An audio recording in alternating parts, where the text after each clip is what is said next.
Hi, I'm Darnell with Way Over Recipes, and this is my follow-up review of the Philips 3000 Series Air Fryer. Now, if you haven't already seen it, please be sure to see the initial review. That's where I do the test cooks, I do measurements, I do temperature testing, sound testing, I tell you how to use it, I talk about the functions, everything as far as how to use it and how it works and showing how it performs.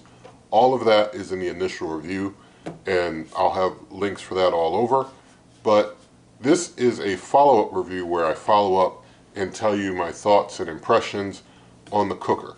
Now, initially I want to say that this is a very innovative basket air fryer. It does cook things hot and fast, but it suffers from the same issue that I found in the 2000 series of Philips air fryers, and I'll discuss more of that later. But something else that I found that wasn't so cool with this 3000 series air fryer is that it had very bad finger recognition. Had a very hard time getting it to recognize my finger a lot. I can't remember, or I have a hard time thinking of one that I've reviewed that I had such a hard time with. It's been a long time since there's been one that was this bad as far as finger recognition is concerned. Also, because the display is here on the top and it's not like facing upward, this display is hard to see when you're not like looking right over top of it. If you're like anywhere else trying to look and see, you really can't see it because it's like this flat design. I mean, it's innovative and it's neat, but it's harder for viewing than something that would just be kind of setting upward. But the food viewing area is very nice because it's right here on top, and you just as you're standing up, you can just look down and see how your food's doing. You don't have to bend down at all to try and see how it's going. You can just naturally stand up, just look, and you can see straight in and see how your food is doing. That is a very, very nice touch there. And I do hope that there are more basket air fryers with this type of a viewing situation that makes it a lot easier than having to bend down and you don't have as much viewing. When it's setting like this, not only does the interior light help, but even without the interior light, your own room light helps to give you some view of what's cooking in there. So that's pretty nice. Also, I never got the custom cook function to work. Like there's a function where you can put your own specific type of time and temperature settings in, and also you can set new defaults for each of the functions. I was never able to get any of that to work for me. I hope that it works for one of you. But it was a nice touch if it would have worked. Now, the user interface is not hard to figure out. It's pretty easy to manage, but with me not being able to set my own default and the finger recognition issues, that made the user interface a bit of a hassle when it didn't need to be. Now, the noise level for the air fryer is pretty average for a basket air fryer, and you can see the sound decibel testing in the initial review. Now, regarding the evenness of cooks, it's just a little uneven. I did show in the initial review how that goes. It's just one part of it's a little less even than the other side, but generally, I mean, it's going to fully cook your food. I mean, it's not like a drastic difference. It's just a slight difference that I do bring out in the initial review where things didn't cook as much in one area over here than they did on the rest of the basically basket overall. But it can cook up everything that you put in the basket fully. And the general heat level for this air fryer, it's hot as a basket air fryer should be.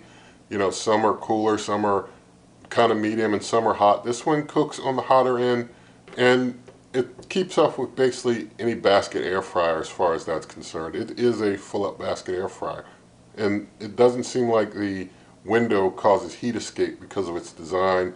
The heat stays in pretty well because of, you know, how this basket's designed. It's pretty neat how it's got just the viewing there and everything else here is closed. It's kind of nice. Now, I had no smoke issues with this air fryer, and as far as the functions that I use, I mean, really all the functions are really just defaults to different times and temperatures. There's really no overall general difference. It's just different times and temperatures that you get a jump off point for. And so you can use those to get closer to what you need.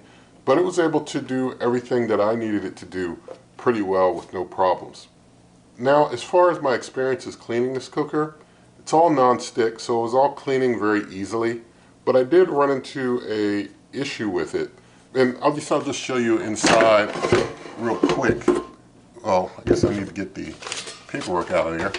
But you see there, I mean, everything cleans up real easy. There's no, like splatter mess up there or anything of that sort. So it's pretty good and easy to clean.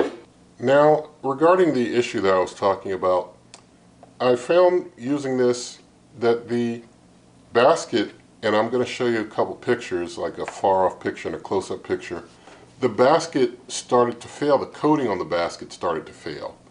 And with this one, being aware of what happened with the 2000 series, I tried not to do anything that would really mess it up. I tried to go easier on it intentionally just because of the issues with the 2000 series when to try and not have this one get messed up. But still, it showed some wear pretty quickly before I could even get through a 30-day review of it. And as I mentioned in the 2000 series review, even people who didn't put any container at all in theirs had issues with the coating coming off, and I've had coating coming off of this one, even though I really didn't, do anything really out of the box with it.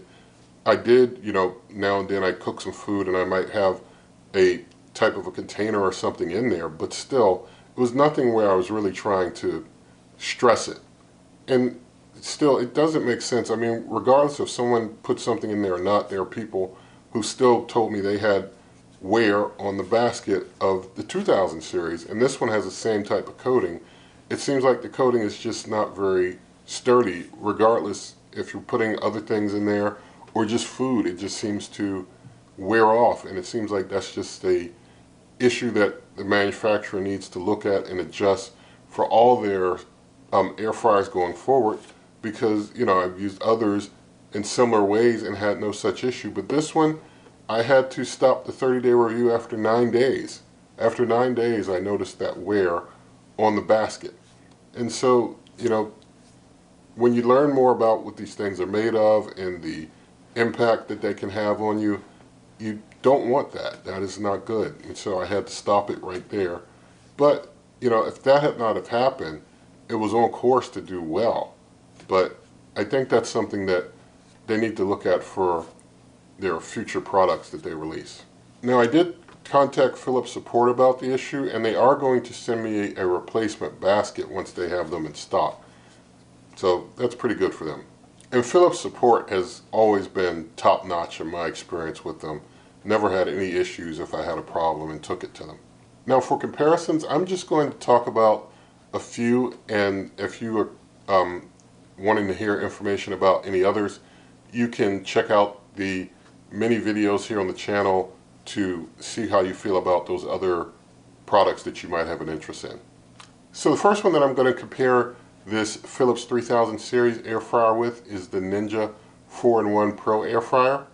And as far as the two of them goes, the Ninja wins. I mean, real buttons, no hassles at all.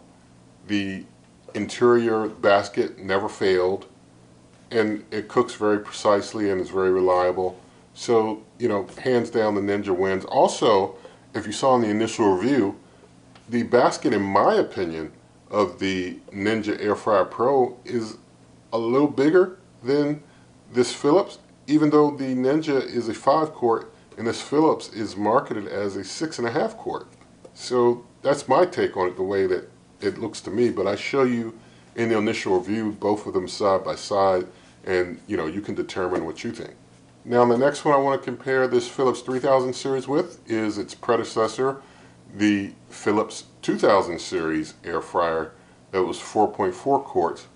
And since I didn't have the finger recognition issues with that Philips 2000 series, I guess that one has to be the winner for me because it was just easier to use. Both of them, I had issues with the basket coating because they seem to both have the same type of coating though.